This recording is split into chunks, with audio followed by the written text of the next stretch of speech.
Chapter 51. You are listening at novelfull.audio. Although there is no evidence, the Mendez siblings know that all this is the work of the developer. After listening to this, Locke was speechless. Isn't this the American version of demolition? This method is exactly the same. The developer will do anything to demolish the house. I didn't expect that there would be such a thing in the United States of America, which advocates freedom and democracy. As expected, capitalists do not distinguish between national boundaries. Locke said, in fact, for such a thing, you can completely entrust a lawyer to collect evidence and sue the developer. Sarah said angrily, lawyers are all liars, they are all lackeys of capitalists. Locke's face froze. He absolutely could not agree with this sentence. Otherwise, wouldn't he become? He agreed more with the saying that lawyers serve for money. Looking at the girl who looked angry but still beautiful, Locke asked tentatively, have you been cheated by a lawyer? Sarah gritted her teeth and said, yes, he is still Edmund's friend, we trust him so much. It turned out that the piles of scrapped cars on the track next to it were also the work of the developer, because gangs came to make trouble every now and then, and deliberately smashed the cars that customers were repairing. The repair shop not only failed to make money, but also had to pay compensation to customers, further worsening the financial situation. So Victor decided to increase revenue and rent out the land next to the repair shop. Soon a businessman who made a parking lot came and wanted to rent this place. At first, the other party wanted to sign a 10-year contract, but Victor did not agree, and finally negotiated for 5 years. The Mendez siblings also specially asked their father's lawyer to handle this matter, but after signing the contract, they found out that they were cheated. The other party did run a parking lot, but it was a scrap car parking lot, and after transferring the contract to the developer, it filed for bankruptcy. The Mendez siblings lost both money and land, and then realized that the lawyer they hired was bribed by the developer. Locke asked, didn't you go to that lawyer or report him to the bar association? Sarah frowned and said, of course I did, but he didn't admit it. We couldn't do anything. Should we kill him? What should we report? Where should we report? Aren't all the lawyers in the same group? Locke was stunned for a moment, and suddenly realized that his previous feeling should not be wrong. Sarah Mendez should not be very old, and she may not have studied much. He asked, Sarah, how old are you? Sarah suddenly became a little shy, and puffed up her chest and replied, 17, soon 18.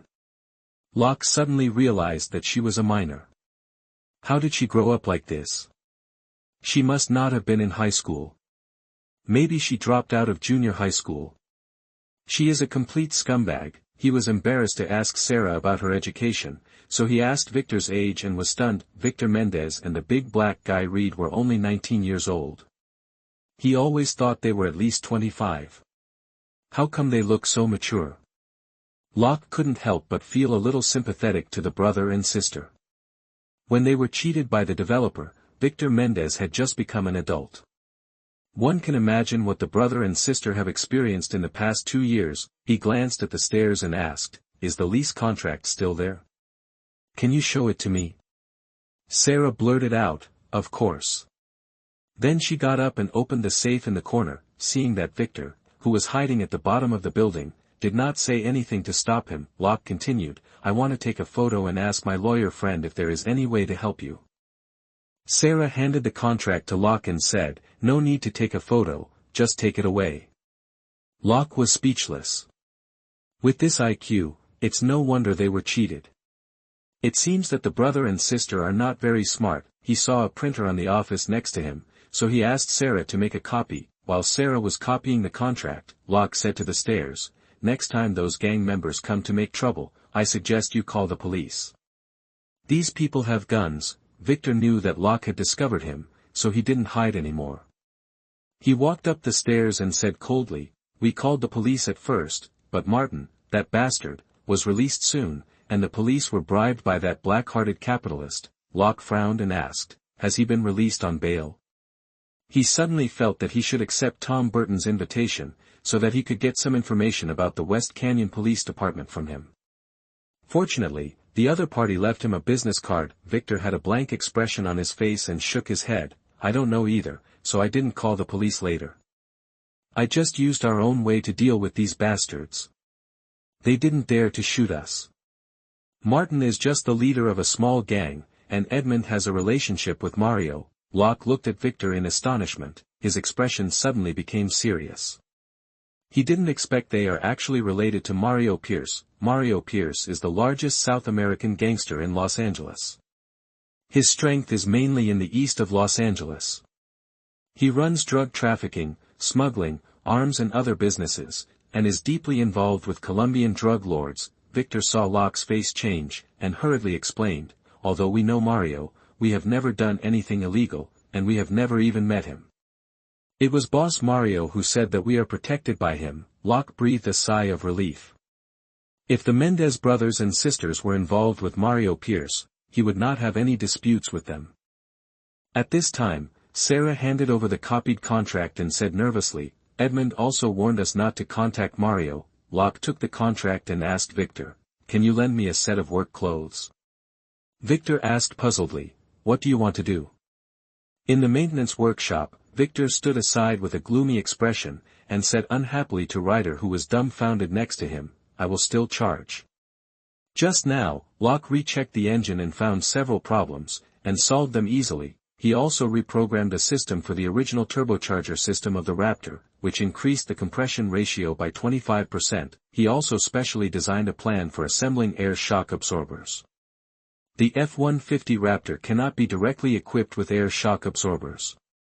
A structural part needs to be welded on the beam to adapt to air shock absorbers. After Locke got the assembly plan, he only needs to wait for the air shock absorber accessories to arrive and assemble them directly. At this moment, he was skillfully using the cutting machine to cut the trunk according to the installation drawings of the refrigerator and gun box. Sarah Mendez was also stunned by Locke's series of operations. She took the initiative to help him, with admiration on her face and a bit of strange emotions in her eyes. After Locke finished cutting, Victor couldn't help but walk up to check it out. He found that his cutting technology was much better than his, comparable to a laser machine tool, and he was immediately embarrassed. He said angrily, fucking, boy, are you here to humiliate me? You have such great skills, why do you still come to me for modification? Locke was a little helpless. His skills were not so awesome before. L4 is a world of difference compared to L3. He took off his gloves and goggles, and Sarah beside him immediately took them over. He shrugged, I don't have any tools, don't worry about it, your skills are not bad. I just want to speed up, I need the car this weekend. When Locke left, only Sarah came to see him off. The two talked through the window, and Sarah once again expressed her gratitude for Locke's help today. Locke waved his hand to indicate that it was okay. He started the car and was about to leave, but Sarah suddenly stepped on the pedal, leaned in and took the initiative to kiss him on the face. Locke was stunned for a moment, and Sarah whispered in his ear, you look like Edmund when you repaired the car just now. What does this mean? Think I look like her father? When Locke came to his senses, Sarah had already shyly run to the stairs. In the rearview mirror, Victor stared at this side with an ugly face, and Locke subconsciously stepped on the accelerator and left quickly. The big black guy Ryder said to Victor, who was gloomy, with a silly smile on his face, I said Sarah fell in love with this guy. Handsome, rich, can repair cars, and is a cop. Jesus, no wonder we are only worthy of being trash. I hope he doesn't hurt Sarah. Victor was also full of frustration in his heart, gritted his teeth and said, if he dares to hurt Sarah, I will smash his handsome face. Ryder hesitated for a moment, but still said, you can't beat him. Shut up your fucking mouth. Shut your stinky mouth. Chapter 52. You are listening at novelfull.audio. At night, Gran apartment, what? She is risking her life. Why doesn't Captain Jones persuade her? David took the initiative to call Locke and told him about a series of actions taken by the Wilshire Police Department against the Copernicus organization today, as well as follow-up information. When Locke learned that Anna Davis would patrol with Nathan tomorrow, he stood up from the sofa in surprise. In addition to the Wilshire Police Department's full-scale investigation of the illegal activities of the Copernicus organization, the top leaders of the Western Division went to Johnny Dyson, the boss of the Copernicus organization, today and asked him to hand over Sam Brown and his girlfriend Funei, and cancel the reward for police officer Nathan Fillion, but Johnny Dyson refused. The negotiations broke down, and the situation became more tense, so Anna Davis, the commander of the Wilshire Police Department, made a heroic decision and announced that she would accompany trainee patrolman Nathan Fillion on patrol next, using her identity to protect Nathan, maintain the dignity of the LAPD, and deter criminals who want to take the reward. The level of police inspector is absolutely upper-middle management in LAPD, and the status is absolutely different from that of trainee patrolman like Nathan, LAPD's second-level police inspector. Once Anna Davis gets into trouble, LAPD will definitely investigate to the end and completely eliminate the entire Copernicus organization. There is no doubt about this. The famous Los Angeles Mafia Drana family finally collapsed under the long-term suppression of LAPD. No gang in Los Angeles, even the black gang with low IQ, dares to retaliate against LAPD openly. Killing police officers is absolutely taboo and felony in the United States. Unless they are forced to a dead end, no gang dares to kill police officers, let alone a middle and high-level management. This is why when the brainless leader of the Menotti organization said that he would return to Los Angeles to retaliate against LAPD and DEA, he was wiped out by the big gang Santilli organization in Tijuana in a blink of an eye, because once a public official is killed, the entire US-Mexico border will be in turmoil. To some extent, LAPD is the largest gang in Los Angeles. Its means of revenge are more brutal than many gangs. It can directly wipe out the whole gang, and even there may be no casualties due to technical reasons. The biggest difference between LAPD and gangs is that LAPD can legally kill people. Therefore, the value of Anna Davis's amulet is absolutely reliable. However, Locke searched the Copernicus organization yesterday and checked the various crimes they committed. The members of this organization are all fanatical white supremacists. Their mental state is not normal at all. They are a group of lunatics. You can't use normal people's logic to speculate their behavior. Anna Davis wants to use her identity to protect Nathan and put pressure on the Copernicus organization. Tang and his team are afraid to act rashly, but this operation has a very high risk coefficient and the chance of capsizing is very high. After hanging up David's phone, Locke wanted to call Anna Davis as soon as possible to persuade her to withdraw this decision. There is no need to take risks. Emotionally, Anna Davis is her mother's good friend. He has known her for almost 10 years and doesn't want her to get into trouble. From a utilitarian point of view, Anna Davis and the police family behind her are his biggest connections in LAPD, and he can't let this thigh get into trouble. But after thinking about it, Locke felt that his call was not important enough. He was just a junior in Anna Davis's eyes, so he called Marion. After listening to Locke's words, Marion also realized that Anna Davis's decision was too risky, and decided to call to persuade Anna. After hanging up the phone, Locke remembered that he hadn't had time to tell Marion about the Mendez brothers and sisters, so he could only talk about it later. While Marion called back, Locke continued to search for the Copernicus organization on Google. Suddenly, he saw a news report that Johnny Dyson, the boss of the Copernicus organization, attended the KKK rally last month and claimed that he would let the KKK see the execution and influence of the Copernicus organization in Los Angeles. Then, Locke followed this link and searched further, and found that although the Copernicus organization has been promoting white supremacy, it has never been accepted by the KKK and is not an official branch of the KKK. This discovery made Locke's hair stand on end. He realized that Nathan was being rewarded for more than just damaging the clothes of Sam Brown's girlfriend, Evelyn. This reward for the LAPD was clearly a deliberate plot by the Copernicus organization. What better way to prove their execution and influence than killing police officers? This discovery made Locke feel that there was no need to wait for her mother's reply. He could call Anna Davis directly. Just as he was about to call Anna, Locke's phone rang. It was Anna Davis's call. Locke, Marion just called me. Thank you for your concern. On the phone, Anna Davis told Locke that she was also very aware of the danger of this matter, but she had to stand up to defend the dignity of the LAPD, and the LAPD could not compromise with criminals. She also mentioned to Locke that at her position, there were some things she had to do. Locke suddenly realized that what he could think of, Anna herself must know better than him, and he just thought of the risks of this matter, but he ignored what Anna Davis would gain from doing this. First, she will be respected by the entire LAPD, which is indeed a brave thing. Secondly, she will be recognized by the top management, and the negotiations broke down. The LAPD must maintain its dignity, and Nathan cannot be suspended and protected all the time. At Anna Davis's level, if she wants to be promoted to commander or deputy chief later, it is no longer related to the specific crime-solving rate, but to expand her reputation and influence within the LAPD, gain the appreciation of the top management, and gain the support of the bottom.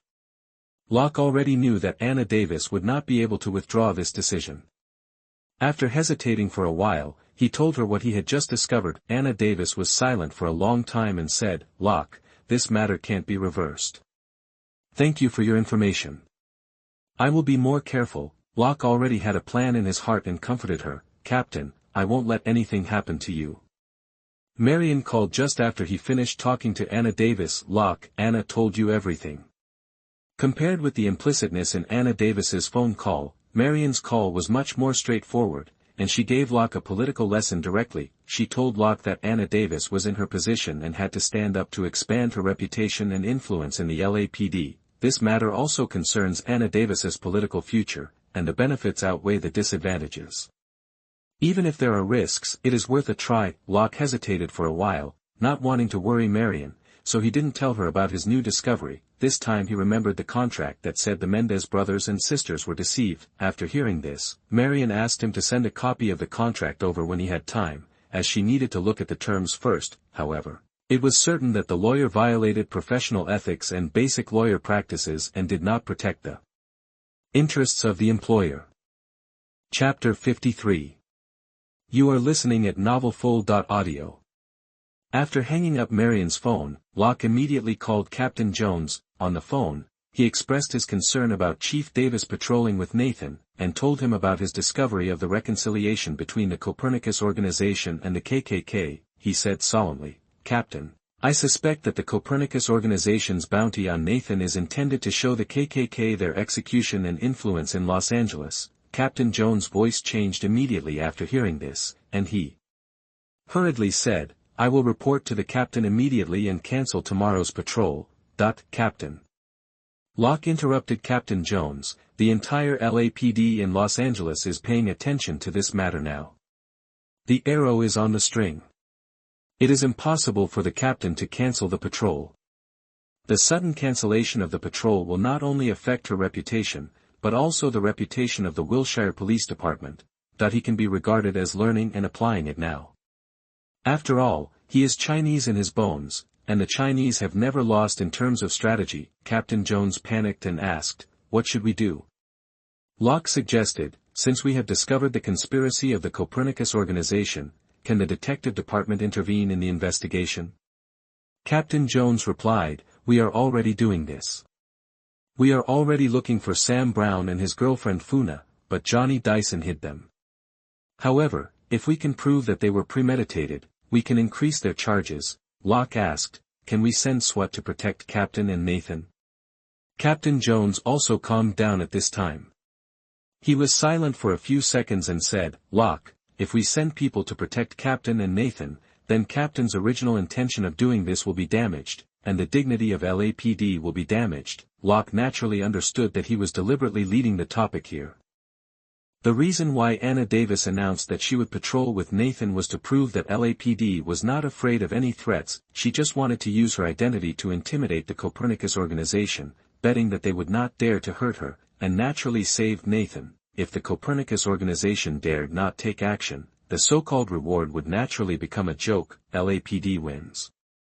If LAPD sends people to protect secretly, it will lose the original intention of doing this political show will not be greatly discounted. Hearing the dilemma of Captain Jones on the other end of the phone, Locke threw out his idea. "Captain, I am on administrative leave now, not LAPD, I can protect them secretly in my private capacity. I will follow them quietly, and if there is any accident, I will notify you as soon as possible."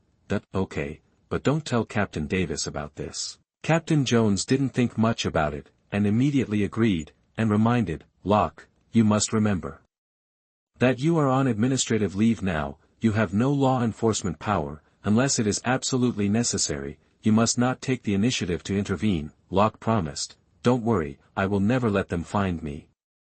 He thought to himself that he had reminded Anna Davis, and he didn't know if she would arrange a backup plan. Early the next morning, Locke drove the G55 to a car rental company and rented the most common Ford Explorer, after confirming from Captain Jones that Nathan would continue to drive the patrol car he and Superintendent Mona drove today. He parked the car on the side of the road in front of the Wilshire police station and waited for them. Locke was very experienced in tracking. He wore a hoodie, a baseball cap and sunglasses, and specially installed a camera on the car he had just rented to record the scene outside the car. He also brought wired headphones, a mask, food, water, binoculars, containers for liquids, etc. After a while, Wilshire's patrol cars left the police station one after another. Locke also saw his own patrol car. Today, David and Superintendent Mona were partners, and the old guy finally drove himself. Soon, he saw Nathan and Anna Davis's patrol car driving out. Locke waited until they were far away before quietly following them, and at the same time observing whether there were other cars following them. Locke followed Nathan and their patrol car from a distance all morning. He hid his car behind other vehicles and kept changing positions in the traffic with his amazing driving skills, sometimes in front of their car, sometimes behind their car. He kept an eye on the surroundings and watched them handle various police situations. It's not to mention that although Anna has been away from the front line for more than 10 years, she is still vigorous and resolute in handling various situations. It was almost noon when Locke received a call from Captain Jones. As soon as the call was connected, Captain Jones asked, "Locke, have you caught up?" Locke was stunned for a moment and replied, "Yes, Captain, they are driving on Mountbatten Street. I am hanging 20 meters behind their car." Captain Jones breathed a sigh of relief and said, "Yes, they are on Mountbatten Street now." He praised, "I didn't expect your tracking technology to be so good. I just called Captain to inquire about the situation." Captain replied that everything was normal in the morning and nothing unusual was found. "They didn't find your tracking at all." Locke was silent for a few seconds. It seems that Anna Davis has been away from the front line for too long and has even forgotten the basic taboos of LAPD.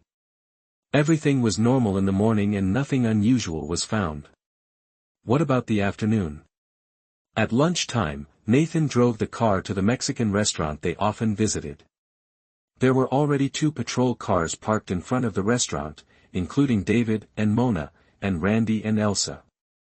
Locke parked the car diagonally opposite the Mexican restaurant and stared at the 3 police cars parked outside the Mexican restaurant from a distance. Beware of anyone tampering with the car. While Nathan and his friends got out of the car to eat, through the telescope, Locke saw David and his friends chatting and laughing with Anna Davis.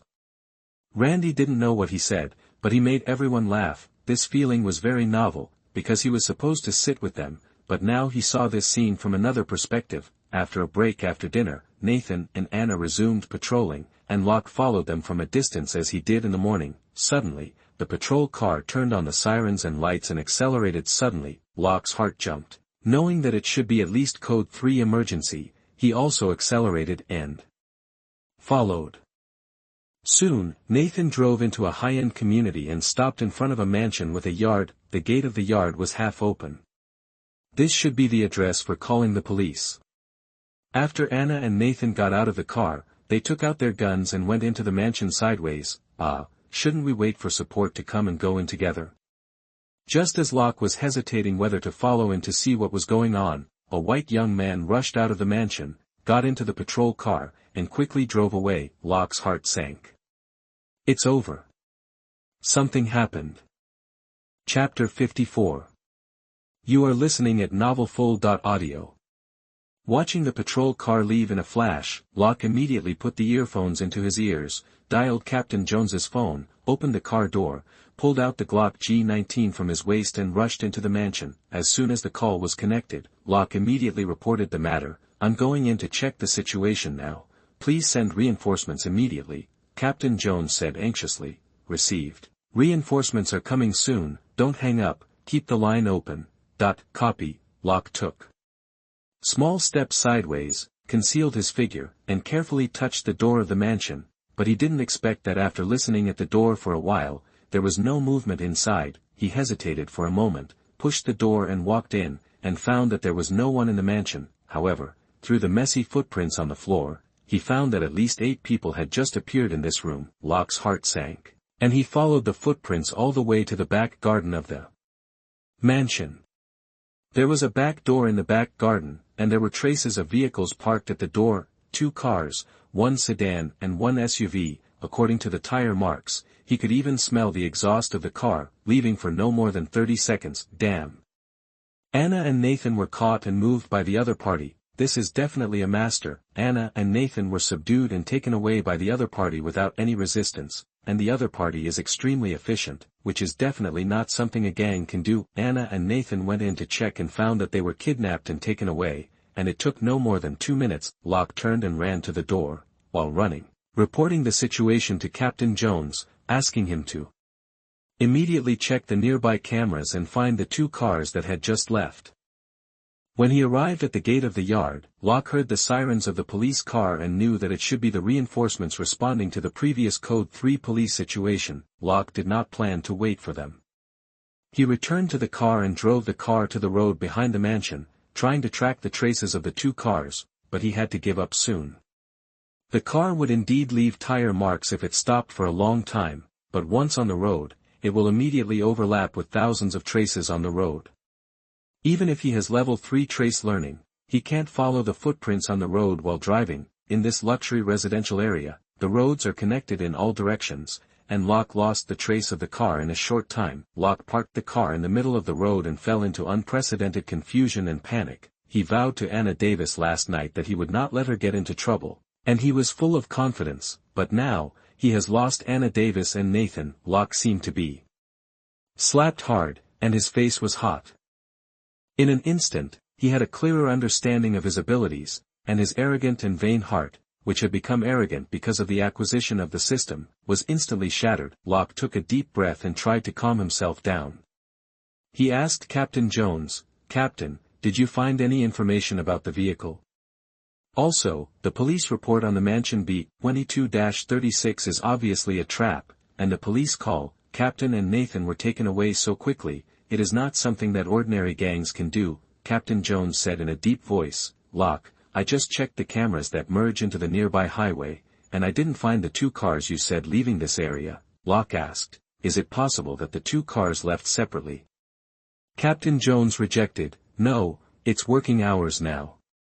Except for the police cars entering this area, there are no vehicles coming out of the intersections during this time." Locke thought of it instantly and said anxiously, "So, they didn't leave this residential area. The 2 cars should be hidden in a mansion somewhere." Captain Jones also reacted, "Okay, I will report it now, and I will block this area, apply for K9, police dog, and drones, and conduct a large-scale search. Locke, please don't act rashly, please believe us, you have tried your best." After that, he hung up the phone. Locke sighed in frustration. Although he knew that Anna and Nathan were still hiding in this community, he was still worried because their lives were in danger at any time. Locke got out of the car and wanted to find a high place to check, but found that the houses around were basically villas of the same height. No cameras were found on both sides of the street. Americans attach great importance to personal privacy, which also leads to a pitiful number of cameras in non-public places. It seems that there is no way, and we can only wait for K9 and drones to conduct a large search. Suddenly, Locke remembered that he still had a detection card. Detection, does it mean that he can find people? His self-confidence came back instantly, but he didn't know if this card could work, but now, he can only try it as a last resort. Locke's heart moved, and the detection card flashed immediately, flashing, asking him to confirm whether to use it. In an instant, a 3-dimensional map appeared in Locke's mind. The map was circular, no, it would be more appropriate to say it was spherical. This sphere was centered on him, with a radius of 50 meters. The map showed everything around Locke, up and down, left and right, front and back. Everything around him was a 3-dimensional graphic. Streets, trees, streetlights, cars, and villas, and even the furniture, appliances and toilets in the villas were all displayed one by one. He even saw people moving in some villas, as if watching infrared images. The situation under the ground was also clear, various underground pipes on both sides of the street, basements under villas, underground stones, garbage fillings. So this is the function of the detection card. This is really cheating. and it also has a perspective infrared function. Soon, Locke noticed that the number in the middle of the map was counting down, and it was now showing 29 minutes. Which means that the detection card can only last for 30 minutes. Time was tight. Locke immediately returned to the car. He had already thought of a way to find someone. The radius of the map could cover 4 rows of villas. He was going to drive the car and scan the area. Locke just started the car when the phone rang. It was David calling. He said in a deep voice, "Locke, Captain Davis and Nathan are in trouble. They were kidnapped by the Copernicus organization. Captain Jones has asked for help from the Parker Center," Locke said bitterly. "I know, I was also at the scene. They were kidnapped right under my nose." After exchanging information with David, Locke immediately started the car and began his detection and investigation. He did not tell David that he was searching for Anna and Nathan, fearing that it would interfere with the normal layout of the police station. He was not sure that the detection card would definitely find Anna and them. At first, Locke was afraid of omissions and drove very slowly, but he found that the detection card time was quickly over half, so he had to speed up, and he became more and more anxious. Damn, there are so many rich Americans, and this luxury residential area is too big. Suddenly, Locke slowed down and looked at a mansion hidden behind a tree wall next to him, his eyes solemn. However, he did not stop when he noticed the hidden camera, but just remembered the house number F10-09 and drove past quickly. Chapter 55. You are listening at novelfull.audio. Seeing that there were only 8 minutes left on the detection card, Locke's heartbeat became faster and faster, and he became more and more anxious. Could it be that his search direction was wrong? He searched northward from the street behind the house B22-36, because the villa B22-36 was located in the middle and lower part of this residential area. The northern villa area was larger, the houses were more upscale, the spacing was larger, the concealment was higher, and it was more suitable for Tibetans. The villas in the southern area were close to the highway, and many villas had no courtyard walls and lacked concealment. It was also the main access to this residential area, and the traffic was larger, so Locke chose to search the northern area directly, because the probability of hiding people here was higher. Through psychological profiling, he found that the people in the Copernicus organization were not only brave and good at fighting, but also very conceited. Normal robbers would move away from the kidnapping site as soon as possible after kidnapping someone, and hide the person as far away as possible. I wonder if the people in the Copernicus organization have also read Gu Long's novels. Knowing the illusion that the most dangerous place is the safest place, they wanted to make a dark lamp. They thought that LAPD would at most investigate the Villa B22-36 where the kidnapping took place, and then immediately launch a citywide search, ignoring other places in this residential area. However, they probably didn't expect LAPD to react so quickly and find that they were still hiding in this area. Locke glanced at the in-car map. There were not many villas left, only 4, which were scattered farther and had a large area. The detection card could only cover 1 villa. Suddenly, when passing a villa, the three-dimensional map immediately began to show the scene in the villa, and Locke's heart trembled. The first person to enter the map was a man holding an automatic rifle. He stood behind the villa wall, on alert, holding a walkie-talkie and a telescope in his hand. As Locke approached, more information about the villa entered the detection range of the detection card. There were 6 people in the villa, one of whom was on the first floor of the villa and also held an automatic rifle in his hand. There were 5 people in the basement, 2 of whom were suspended from the ceiling of the basement, one of whom was a woman with a ponytail, the other 3, 2 of whom were holding automatic rifles, and one was sitting on a chair, with a domineering attitude. This is right. Locke was so excited that he almost cried out, but seeing the gunman behind the yard stood up instantly and put the walkie-talkie to his mouth, he didn't dare to be careless at all and drove past the door of the villa. After passing the villa, he immediately turned the car into the woods next to it, opened the car door and ran towards the villa, while dialing Captain Jones's phone. As soon as the call was connected, Locke said anxiously, "Captain, I found Anna and Nathan, come quickly, H10-06. H10-06, Captain Jones repeated it very professionally, his tone full of disbelief. Are you sure? Locke replied, "Sure, I saw a gunman on guard in the yard, holding an automatic rifle. Hello, Captain, Captain, can you hear me? The mobile phone signal suddenly stopped, and Locke immediately realized that the people of the Copernicus organization had installed a signal shielding device in this villa. Damn, it's really professional. Anyway, the location has been passed on, and Locke doesn't plan to retreat and fight again. His mind is now full of thoughts about rescuing Anna Davis and Nathan to wash away the shame.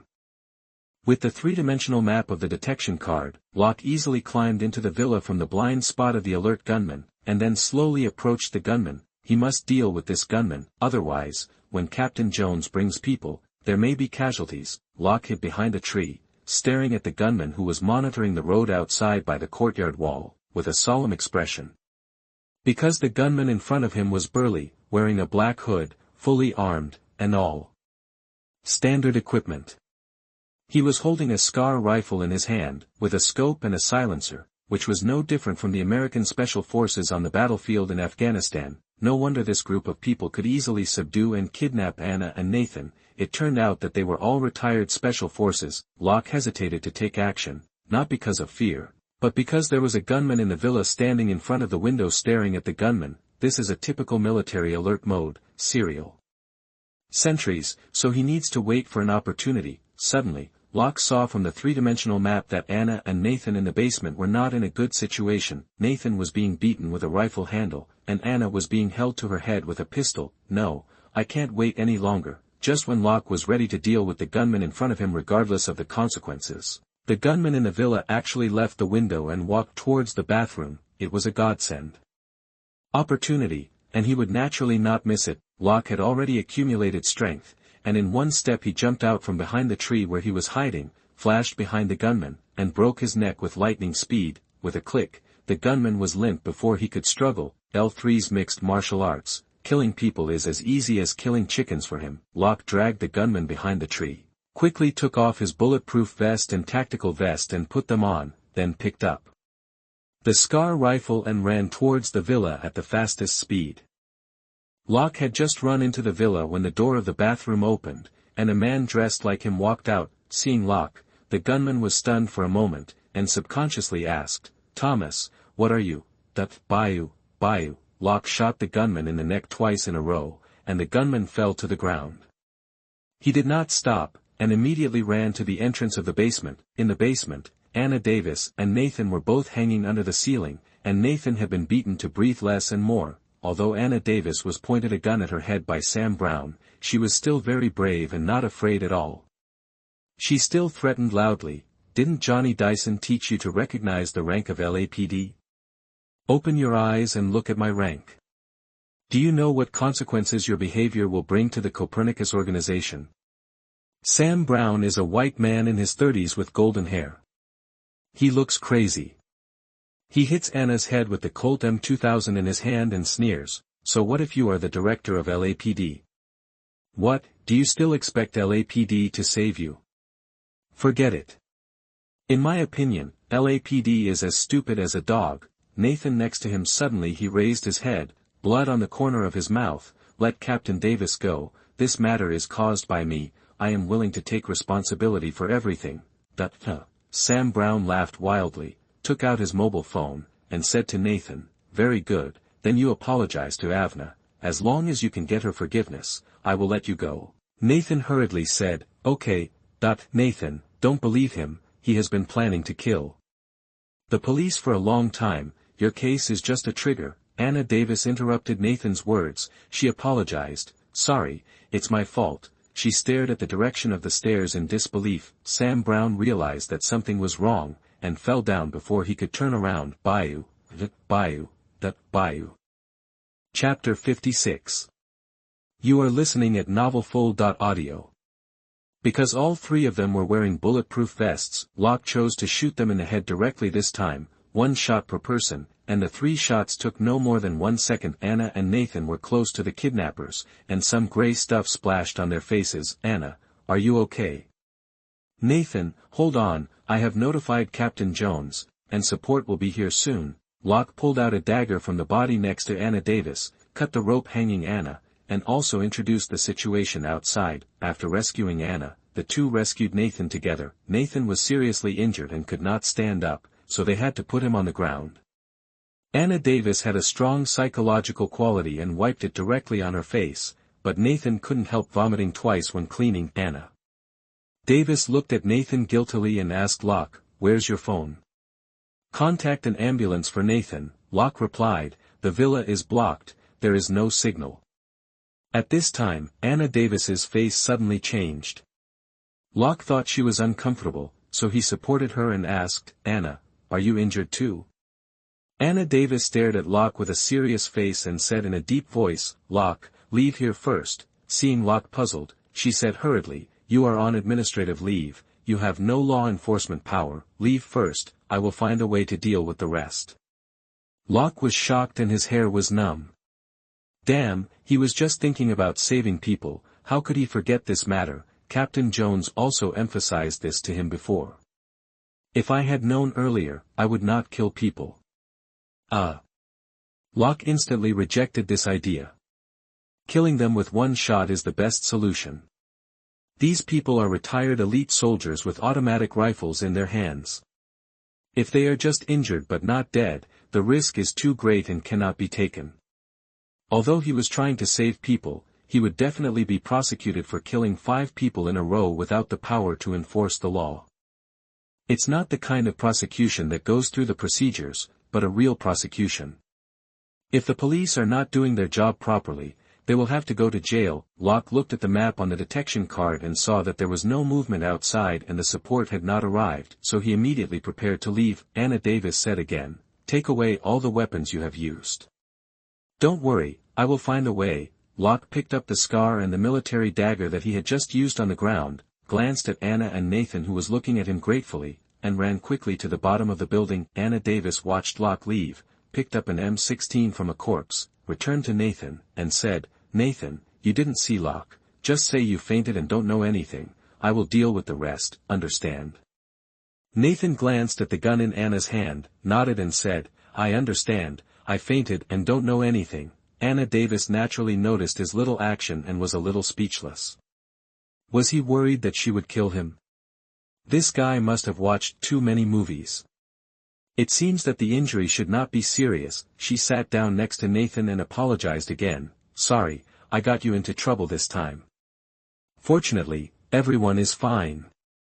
Nathan shook his head and said, "No, Captain, your bravery is admirable. Don't worry, including this time, Locke has saved me twice. Even if I am not a policeman, I will not betray him." Anna Davis breathed a sigh of relief. Suddenly, she saw the cut rope on the ground and frowned. Locke must have left his fingerprints on the rope when he cut it just now. It would be difficult to cover up Locke's whereabouts with her confession alone. She looked at Sam Burton's mobile phone on the ground. Sam Burton seemed to be planning to call his girlfriend Avna just now, which means that his mobile phone can contact the outside world. She hurriedly picked up the phone and dialed a familiar number. "Richard, it's me, Captain Jones," who was sitting in the command car and rushing here, was full of surprise, but soon, his expression began to become solemn. "I understand, I know what to do." The novel was taken from the Ralas website. Close where you're reading it and support us on our website for more free novels.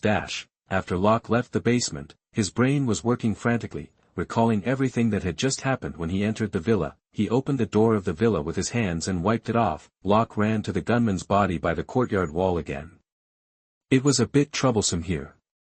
He pulled off the gunman's hood, which had a lot of his fingerprints on it. When he took off his bulletproof vest and tactical vest just now, he touched the gunman's body, and there were fingerprints on his clothes. Just as Locke was about to take off the gunman's clothes, he was stunned for a moment and gave up. He didn't wear gloves, and taking off his clothes would also leave fingerprints, which was basically unavoidable. The best way was to take the body away directly and destroy the body, but there were many of his footprints in the villa, and when he cut the rope, there was no way to completely cover up his traces, and Locke thought of Amore importantly. He has exposed many skills in this period of time, and today he showed off his L2 rifle shooting skills. If his skills in handling traces are also exposed, it will reveal his true colors and affect his identity as a scavenger, so he can only believe that Anna Davis can really handle this matter. Locke returned to the car along the original route, and did not do anything to the traces on the villa wall. He threw Scar, the saber, and the mask on the back seat and started the car. He knew very well that after the LAPD took over the scene, they would definitely search around the villa, and this time there would be K9, police dogs, so he had to leave immediately. Locke drove the car to the road and immediately saw a large number of police cars driving in this direction from the rearview mirror. He stepped on the gas and continued to move forward, preparing to find an empty intersection to slip away. Unexpectedly, after walking for a while, the detection card time was up and the three-dimensional map disappeared instantly. The 3D map suddenly disappeared, and Locke was a little uncomfortable. After experiencing the God's perspective given by this 360-degree 3D map, it was just like a real-life CS, which was so cool Locke couldn't help but smile bitterly. How could he get out without a map?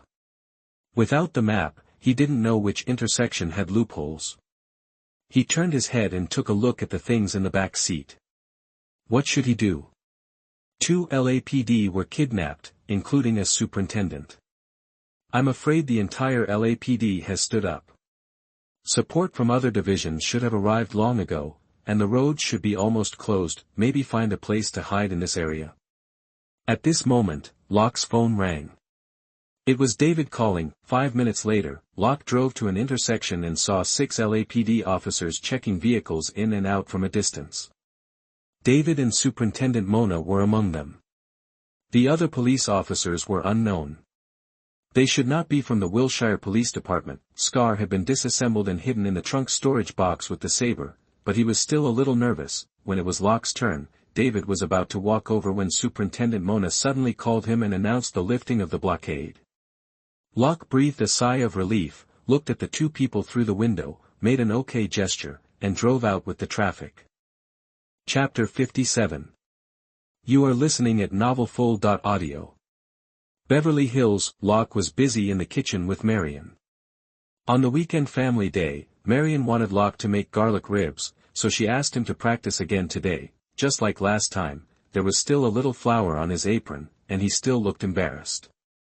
There was no sign that he had slaughtered 5 people in the afternoon. Locke also realized that if he didn't leave the LAPD, he should be able to make a name for himself in Hollywood. Under Marion's guidance, Locke's control of the oil temperature when frying ribs this time improved a lot. The color of the ribs was uniform golden yellow, and it looked delicious. Marion couldn't help eating a piece, and she licked her fingers with satisfaction, praising, "Locke, I suddenly feel that you may not be worse as a chef than a policeman. You have such a talent." It must be said that Marion is still graceful and charming at the age of 45 because of her good exercise habits and high maintenance costs. Locke looked at his charming mother and joked, "Marianne, did you charm Daddy like this?" Marianne smiled proudly, "Of course not, your father is a very conservative and reserved person. You know, he is a pure Chinese, not an ABC. If I did that at the beginning, he would be scared away, so I pretended to be a nerd, wore black-framed glasses, and often met him in the library, and then back and forth." Locke couldn't help laughing. "I remember you always told us that it was Todd who took the initiative to pursue you." Marianne's proud smile froze instantly, and she gave Locke a middle finger, "Bad boy." Then she shrugged and admitted generously, "Yeep, I took the initiative to pursue your father at that time." Locke asked curiously, "Why?" "I mean, you are a Native American, from Texas, and Daddy is Chinese." Marianne tilted her head and pondered for a moment, spreading her hands and said, "I don't know, maybe this is love. I was madly attracted to him at the time and wanted to understand him. Well, in your father's words, he said that in China, it is called love at first sight." She suddenly thought of a past event and couldn't help laughing. "At that time, Jester thought I was crazy, or that your father had cast a magical Chinese magic. Well, you know, Jester had stayed in Hong Kong, China for a period of time, so he knew that there was an ancient magic in China. If you like someone, put a kind of insect into her mouth, so that the 2 people can fall in love. Isn't this the legendary love goo?" Locke was stunned for a moment. He didn't expect that his grandfather knew this. Marianne put her hand on Locke's shoulder and continued to laugh. "So, the first time I took your father to see Jester, Jester put his M1 Garand against your father's head and forced him to hand over the antidote." Locke could imagine what this picture was and couldn't help laughing. This is indeed something that Grandpa, a Texas redneck, would do. The first time his son-in-law came to the house, he greeted him with a gun. He asked, "Was Todd scared to death at that time?" Marion glared at him unhappily and said seriously, "Of course not. He loudly told Jester about our love and promised to stay in the United States. Jester later said that your daddy was very brave, and it was his bravery that won his recognition." Locke listened to Marion telling her love story with Lebeau, and a smile unconsciously overflowed from the corners of his mouth. He felt soft in his heart. It felt good to have a family. He no longer needed to worry about the family breaking up. He could hear that Marion still loved Lebeau. At dinner time, the Locke family was eating dinner, and the TV in the living room next to them was playing CNN's evening news. Suddenly, Locke and Marion turned their heads to look at the TV, which was playing a breaking news. LAPD suddenly launched a large-scale operation, dispatching SWAT and other police officers, hundreds of LAPD, to wipe out the Los Angeles white gang Copernicus organization and arrest all the backbones. But the boss of the Copernicus organization, Johnny Dyson, escaped and has been wanted by the whole city.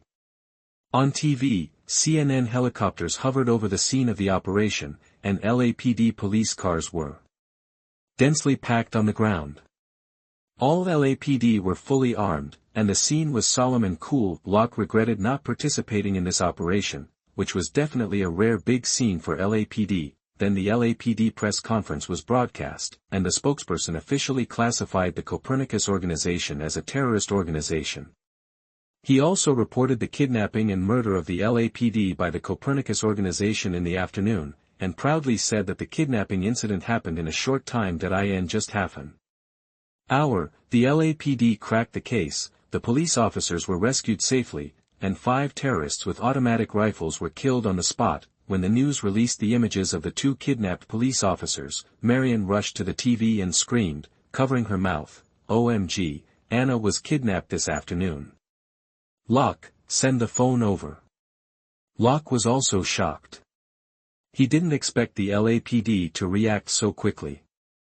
They immediately opened fire on the Copernicus organization after Anna and Nathan were rescued. This is revenge. It is worthy of being the largest gang in Los Angeles. Locke handed Marion's phone over, and she asked, "Do you know that Anna was kidnapped?" Locke replied guiltily, "I know." Seeing Marion's face change instantly, he hurriedly explained, "I knew she was rescued soon, so I didn't tell you, so you don't worry." Marion glanced at him coldly and dialed the phone, "I'll settle with you later." At this time, Captain Jones appeared on the TV. This was a shot of the Cortina community where the crime took place in the afternoon.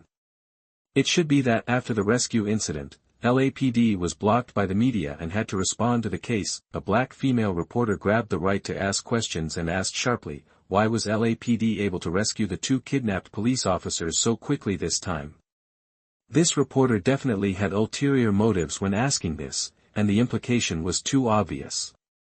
Captain Jones frowned and replied, "Because a caring citizen provided us with key clues, we were able to find the kidnapper's hiding place so quickly.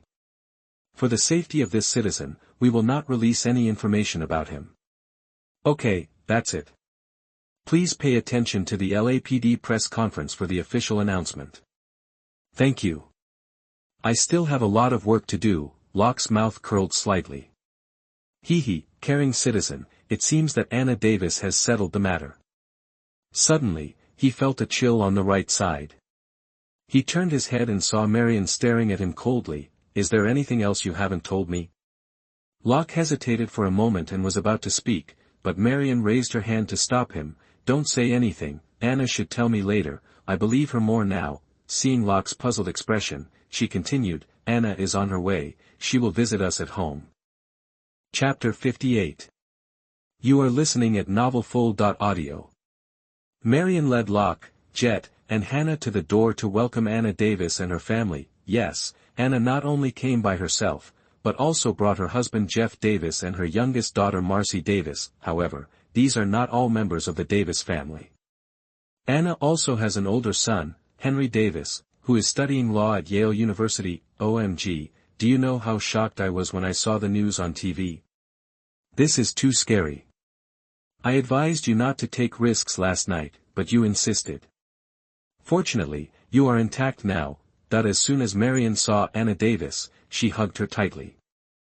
As a friend for more than 10 years, everything Anna encountered today really had a big impact on her. After the rescue, Anna Davis always showed a strong face, dealt with the hand that Locke left, met with the senior management of LAPD, and reported the matter. Even when facing her family, she always looked like she had let it go, but at this moment, she felt Marion's emotions and finally couldn't hold it back. Her eyes were red. Yes, I should have listened to you and Locke. Jeff Davis is a French Jew with blonde hair and blue eyes. He graduated from Harvard Law School. He is elegant and graceful. He is now a judge in the Los Angeles District Court and a political star in the California judicial system. Marcy Davis is 17 years old this year. Like Jet and Hannah, she attends Troy High School and is a classmate of Jet. She is a quiet and shy blonde beauty. Jeff Davis watched Anna Davis release her emotions, hugged Locke's shoulders tightly, and said sincerely, "Locke, thank you for saving Anna, thank you for saving our home."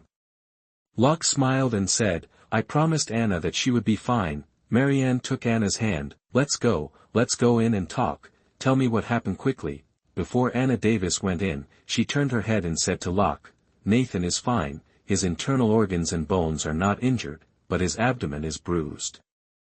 "That's good." Locke breathed a sigh of relief. At that time, Nathan couldn't even stand up, and he thought he was seriously injured. After entering the living room, Anna Davis said to Jet, "Marcy's physics is a little weak. Do you have time to help her with tutoring now?" Jet looked at Marion, while Marcy Davis looked at Anna in astonishment. "I always get A in physics." But she quickly reacted. Marion understood immediately, nodded to Jet, and said to Hannah, "You go back to your room and do your homework too." Soon there were only 4 people left in the living room. After sitting down, Anna Davis took Marion's hand, looked at Locke, and said solemnly, "Marion, I'm here to thank Locke. I almost died today. Locke saved me." What? Marion looked at Locke in disbelief and complained to Anna, "This bastard didn't tell me any information, and he was like nothing happened." Anna Davis nodded to Locke with satisfaction. "Very good, keep this matter in mind, don't tell anyone in the future, not even Marion." Marion was dissatisfied at first, and then said helplessly, Okay, I know, police confidentiality regulations." Jeff Davis comforted, "Marianne, you have to learn how to adapt to being a family member of a police officer." Anna Davis glanced at her husband and asked Marianne, "When will Todd return to Los Angeles?" "I want to invite your family to dinner." Marianne didn't say anything and agreed immediately, "Okay, he will be back this week, and we will set a time then." Anna Davis added, "Harry will hold a family party next month, and he wants to invite your family to attend." Harry Thomas, Anna Davis's father, former LAPD operations director, assistant chief/assistant chief, although he has retired, he still has a great influence in the LAPD. The second generation of the Thomas family also holds important positions in the LAPD and is one of the most powerful police families in the Los Angeles Police Department. Marion looked at Anna in surprise and nodded, "It's our honor, thank you, Anna." Anna Davis looked at Locke with gratitude and smiled. Locke saved his daughter, so he should hold a party for Locke. In the United States, parties are not just for eating, drinking and having fun, but have a purpose, such as introducing someone to other people in the circle. After this party, Locke was officially labeled as a member of the Thomas family. Locke naturally heard the meaning of the conversation between Anna and Marion, but he didn't care too much. After having the system, he was more confident in himself. "I am very confident about my police career, but I am not opposed to joining a faction. After all, no organization can be without factions." Then Locke also asked about some things about the LAPD's eradication of the Copernicus organization. Anna Davis briefly described the situation, which was similar to the news. The backbones of the Copernicus organization were basically arrested. During the operation, some police officers were injured, but no one died. The Copernicus organization has absorbed many veterans, and most of them are equipped with automatic rifles, so the combat effectiveness is amazing. The main attack this time was also SWAT, and the police from the branch were only responsible for the cleanup. Finally, Anna also told Locke a good news that his investigation procedure has been completed, the administrative leave has ended, and he can return to work. Tomorrow, an hour later, the Locke family stood at the door to see the Davis family off. Anna Davis said to Marion, "Sorry, I want to talk to Locke alone." Beside the swimming pool, Anna Davis said, "I originally planned to clear all your fingerprint information, but this operation has great consequences. So, in the end, I decided to confess to the top management." Locke was stunned. He also thought that Anna would find a way to clear all fingerprints, but he didn't expect her to confess to the top management. Anna Davis continued, "In fact, LAPD has been paying attention to the Copernicus organization because they are becoming more and more radical. I didn't expect them to be so bold this time. Locke, if it weren't for you today, Nathan and I would have died, and the reputation of LAPD would have suffered a heavy blow. LAPD hasn't had a police officer at the level of a superintendent sacrificed in almost 30 years, although Locke knew that since Anna Davis could come to visit openly, the matter should have been settled, but he was still very curious and asked, "What did the higher-ups say?" Anna Davis smiled and said, "After discussion, the 5-member Parker Center Committee agreed to keep your actions in this case confidential, but you still need to provide a detailed transcript. Don't worry, this transcript will be sealed at the highest level." She asked again, "Have you dealt with the things you took away? Do you want me to help you?" Locke shook his head and said, "No, I have dealt with it. I disassembled it and threw it into the Pacific Ocean separately." He was completely relieved in his heart. In this case, it is equivalent to having the endorsement of the top management, which is indeed the safest way. "Good." Anna Davis nodded, and didn't ask where it was lost. She said apologetically, "Locke, I'm sorry that you won't get any reward from the Los Angeles Police Department for your contribution this time, but your heroic performance this time has been noticed by the top management." Locke said casually, "It is fine, Captain, I promised you that I won't let you get into trouble. I did it." Anna Davis took the initiative to hug Locke, said thank you again, and prepared to leave. Locke suddenly thought of something. "Captain, when he used the detection card to search the Cortina community in the afternoon, he found something crazy." Chapter 59. You are listening at novelfull.audio. In the mansion numbered F10-09, Locke discovered that the villa had 2 basements when he scanned it with the detection card. In addition to the basement of the villa itself, there is another basement in the back garden that is independent of the villa, and the entrance is in the tool room. 2 naked women were imprisoned in the basement, both tied up with chains, and 5 corpses were buried under the lawn in the back garden. Locke almost thought that Anna and Nathan were imprisoned in the basement, but after discovering that they were 2 women, he realized that they were not, and he just accidentally discovered a sinful place of illegal imprisonment. Locke naturally couldn't tell all the content detected by the detection card, because he couldn't explain why he knew so clearly, so he could only make up an excuse. He said in a deep voice, "When I searched that villa, I felt something was wrong, because there was a hidden camera installed at the door of that villa, but other villas basically didn't have it installed. I thought you and Nathan were hiding here, so I was going to go in and take a look. I was in the backyard of the villa and saw a man walking a young woman like a dog. The woman was naked, with a dull expression and an unhealthy white skin. It was obvious that she had been imprisoned for a long time. At that time, I was in a hurry to find you and Nathan, and I planned to report this matter later. That happened again in the afternoon, so I forgot about it." Sorry, that in fact, he had been hesitant and didn't know how to say it. His current statement was full of loopholes. The reason why he still said it was because he suddenly thought of something just now. He was worried that the big move of LAPD in that residential area in the afternoon would disturb the pervert who imprisoned the woman, resulting in the 2 women in the basement being silenced. And he also realized that if he didn't say it today, it would be even more difficult to justify it later. After listening to Locke's report, Anna Davis had no doubts. After what happened today, her trust in Locke rose sharply. She immediately understood Locke's concerns, and her face was uncertain. "Are you worried that the search in the afternoon will stimulate the criminals?" Today, the LAPD's police force output was seriously exceeded. First, they searched and rescued her and Nathan, and then launched an operation to eliminate the Copernicus organization. The same is true for the Wilshire Police Department.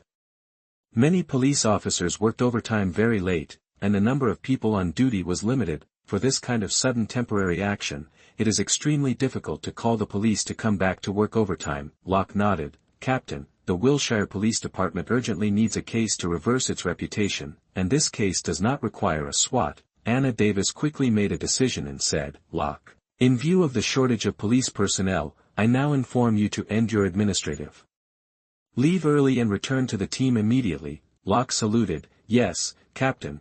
Seeing that Anna and Locke finally came back, Jeff Davis complained to everyone, okay, our LAPD has finally finished talking about their secrets to defend Los Angeles. Marion, Jet, Marcy, and Hannah were all amused. The three little ones were indeed a little impatient, and Jeff's words eased everyone's mood very well. Jeff Davis stretched out his hand and was about to take Anna away, but he didn't want to be avoided by Anna. Anna Davis said seriously, Judge Davis, I need you to issue me a temporary search warrant now. Jeff Davis looked serious and asked, what happened?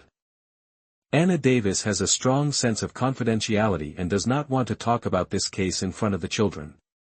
She replied, go to your car and talk about it. Locke also told Marion that he was going to work overtime. Seeing that Marion looked a little worried, he felt warm in his heart and took the initiative to hug her and whispered, it's just a small case, there is no risk, I will just be back later, because the search warrant needs to be issued in Jeff Davis's office. Anna needs to go to his office with him first. She asked Locke, Locke, are you going with US or going directly to Wilshire? Locke replied, of course I'll go with you. Anna Davis nodded and said to her daughter who was about to get in the car, Marcy, please take Locke's car. I need to talk to your father about some work. Marcy Davis pouted and was a little unhappy, but still got into Locke's car obediently. Soon the two cars left under the eyes of Marion and the other two. Locke drove the G55 behind Jeff Davis's Range Rover. Seeing that Marcy in the passenger seat was a little unhappy, he comforted her, this case is indeed not suitable for children, so Anna is doing this for your own good, puff. Marcy Davis looked at Locke with a strange expression, and couldn't help laughing. No wonder Hannah said you are like a different person now. I really can't believe that the bully of Troy High School can say such words. I believe Hannah's words. You must be possessed by aliens. Locke looked embarrassed and touched his nose, not knowing what to say. Sure enough, it is always the children who discover the truth. For example, the little girl who said that the king had no clothes, and Marcy Davis didn't care about Locke's discomfort, and complained to herself, everyone said it was for my good. Come on, I'm 17 years old, and they still treat me like a child, but I know everything. Locke really didn't know how to respond to this. Marcy Davis was also grown up by him, and he had also experienced this stage. Sure enough, like Jet, adolescent children are the most difficult to deal with. After Marcy Davis complained for a while, she turned her head and said sincerely, Locke, thank you for saving Anna. Locke looked at Marcy Davis in astonishment. She shrugged, Anna didn't tell me, but I guessed it. In the United States, if the police have a good relationship with the court, they can save a lot of time and get a lot of convenience. The United States implements the independence of the three powers, executive, legislative, and judicial, and the three powers are mutually restrained. LAPD belongs to the administrative agency, and many actions need to be authorized by the court to be legal, such as search warrants, arrest warrants, etc.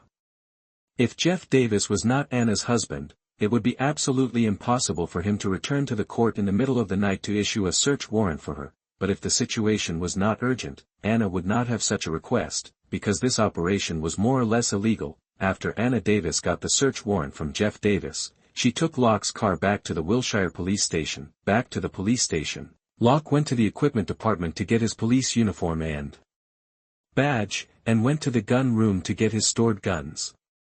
Just in case, he also took the HK-416. After he changed his clothes, he was notified to go to the conference room.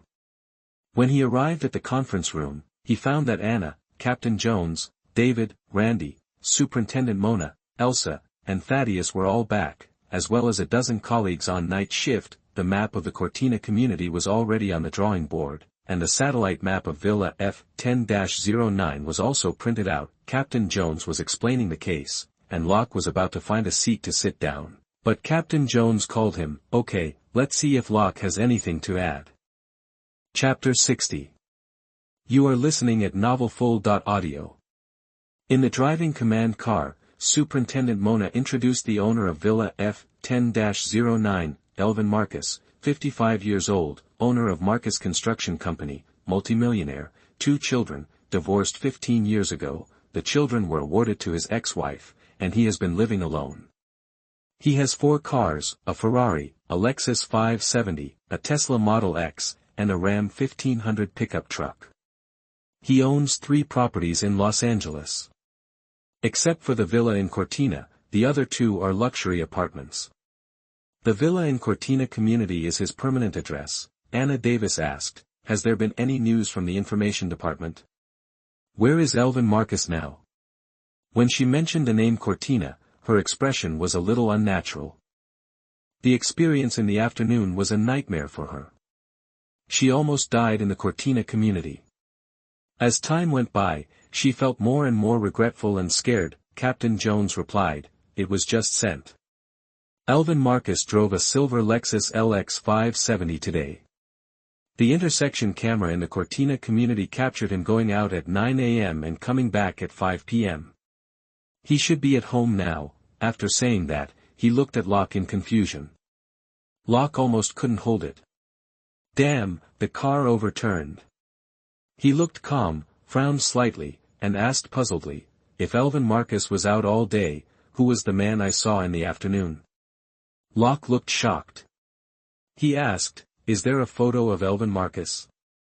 Superintendent Mona handed over the tablet in her hand. Locke took a closer look and blurted out, "This is not the man I saw." "Of course not, because Elvin Marcus already has an alibi." Locke is now regretting his intestines. This matter was sloppy. He really regarded himself as a policeman and his sense of justice was overflowing. Even if you want to save people, you should take a long-term view. Why rush? If he dies, he dies.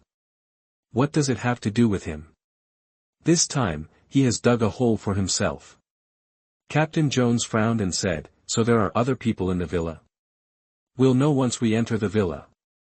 Anna Davis looked at Locke meaningfully. The arrow was already on the string and had to be shot. She asked, "How to enter the villa, do you have any suggestions?" Captain Jones and Superintendent Mona both looked at Locke. Only he had been to Elvin Marcus' villa. Locke was a little panicked by Anna's eyes. It seemed that he had to think of a way to get over this matter as soon as possible. He gathered his mind, clicked on the photo of the villa, and said, "There is a camera at the door of the villa. Entering from the front will alert the enemy. If there is SWAT assistance, we can sneak in from the backyard. Now we can only trick Elvin Marcus into opening the door. We can invite a Cortina community manager to accompany us, and in the name of tracking down Johnny Dyson, the fugitive boss of the Copernicus organization, we can trick Elvin Marcus into opening the door." He hesitated. "Well, just in case, in fact, we can make a real play, which is more realistic." Cortina community. The residents thought that after the afternoon noise, the community would soon return to peace, but they didn't expect the LAPD to come again at night. "LAPD, sir, we received a report that someone saw Johnny Dyson here." "Have you seen this person?" "LAPD, ma'am, we are tracking down an extremely dangerous felon. Someone has seen him nearby. Please make sure to close the doors and windows." "Thank you." For this operation, the Wilshire Police Department dispatched more than 20 police officers. At this moment, more than a dozen LAPDs were scattered around the houses around the F10-09 villa to conduct inspections. Police lights were flashing everywhere, and it was a large-scale inspection at a glance. Anna Davis and Captain Jones led the remaining people to hide on the side of the F10-09 villa. At the door of the F10-09 villa, Superintendent Mona was holding a checklist and ringing the doorbell. Locke stood beside her lazily with a flashlight in his hand, and never looked at the hidden camera from beginning to end. The doorbell rang for 30 seconds without any response. Superintendent Mona's expression immediately became serious. She turned to Locke and said, "According to the records provided by the community, the resident is called Elvin Marcus. He should be at home. Now there is no response for so long. Maybe Johnny Dyson is hiding here. Superintendent Mona had not finished speaking when a voice came from the intercom. Hello, what can I do for you? Superintendent Mona was relieved and said, Mr. Marcus, I am from the LAPD. We are searching for an extremely dangerous felon. Someone has seen him nearby. May I ask, would you mind coming out to identify me? Alvin Marcus replied, I haven't been out since I got home, and I haven't seen anyone. I don't need to identify you. Thank you. Superintendent Mona's face changed again. She turned her head and made a gesture to Locke, looking ready for battle. Sir, if you don't show up, we have reason to suspect that you are being held hostage. Mr. Marcus, please confirm, are you alone now? Erwin Marcus hurriedly replied, Yes, I'm alone, give me some time, I'll be out right away. 2 minutes later, Erwin Marcus appeared at the door. He had just called a friend in the community and confirmed that the entire community was being checked, and he was completely relieved. Sorry, the house is a bit big, so it will take some time. Erwin Marcus opened the door a crack, he leaned out, and saw that there were still only Mona and Locke outside, and his expression became more relaxed. Let me see, but I definitely haven't seen it. Mona didn't come forward at the first time, but looked at him vigilantly. Mr. Marcus, please open the door completely and let us confirm that there is no one behind you. Erwin Marcus looked impatient, shrugged, and complained, Okay, you have so many things to do. Mona explained, Mr. Marcus, we are also thinking about your safety. Soon, Alvin Marcus opened the door completely. There was indeed no one next to him. He was wearing pajamas and it was unlikely that he had any weapons. Mona nodded to Locke and motioned him to go forward to illuminate the room. Then she picked up the checklist in her hand, turned over the image of Johnny Dyson, and showed it to Alvin Marcus. Mr. Marcus, have you seen this person? Alvin Marcus looked down perfunctorily and shook his head. No. Okay, is it over? Mona turned another page, revealing a document. Mr. Marcus, this is a search warrant issued by the judge. We are going to search your house now. Please cooperate. You have the right to remain silent, but what you say. Erwin Marcus was stunned and looked at Mona in astonishment, a little unresponsive. At the moment when Erwin Marcus lost consciousness, Locke rushed over like a black panther and pressed him to the ground with lightning speed. Mona also stepped forward and took out handcuffs to handcuff Erwin Marcus, and shouted loudly, Clear. Anna Davis and others who were hiding nearby immediately rushed over and took over Erwin Marcus. Captain Jones led Locke, David, Randy, Teddy and other police officers into the villa. Go, go, go, that move. Erwin Marcus had been handcuffed, and he asked loudly, What are you fucking doing? What the fuck is going on with you? You arrested the wrong person, I will sue you.